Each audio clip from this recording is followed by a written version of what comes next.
You are watching a podcast developed and produced by the Association of Asian Pacific Community Health Organizations, AAPCHO. To learn about AAPCHO, its members, or the principles and values that have guided this organization's work for more than 25 years, please visit www.apcho.org.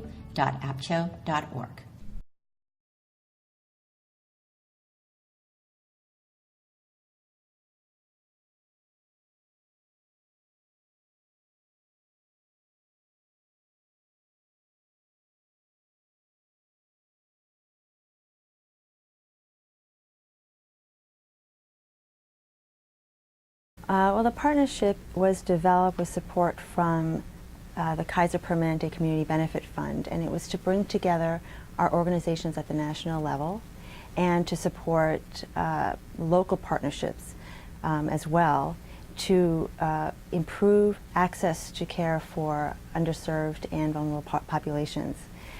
Specifically, this project will be focusing on the policy levers that lead to system-wide transformation, as well as lead to the achievement of the triple aim: lower costs, better population health, and better care experiences for the patients. We're also going to be piloting a program for local communities nationwide. These communities were selected based on a variety of characteristics, such as percentage of uninsured, whether or not their state was expanding Medicaid, past collaborative efforts. Well, it seemed like a natural fit for the organizations to come together.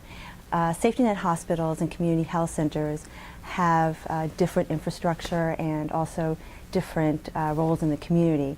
However, they do serve populations with similar characteristics.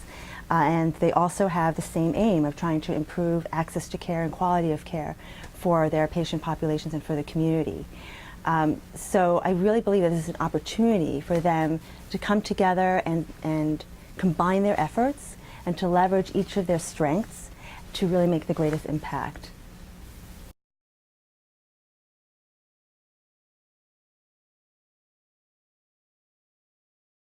So, as you know, the system changes that have come forth through the Affordable Care Act include things like changes in insurance coverage and eligibility for medical assistance programs, also for the delivery and reimbursement of health care.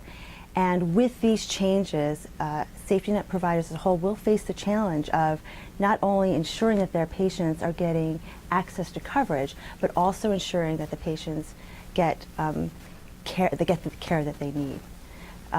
So some of the challenges specifically that we've heard anecdotally include things like effective outreach and enrollment strategies, workforce capacity, care coordination, and also in those states that have not expanded Medicaid, the remaining uninsured population.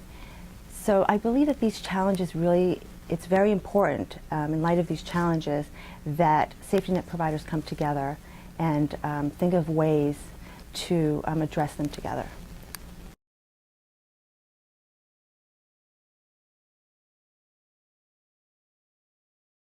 With regards to tools and resources, we're planning on developing a program and a clearinghouse of resources that we believe can be used by local communities to develop the partnerships, and also tools for specific policy issues.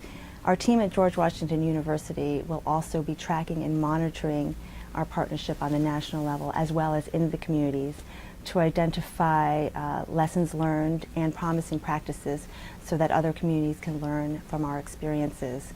We're hoping that we can now disseminate these results and also these tools to other safety providers and other communities so they can also benefit from the project.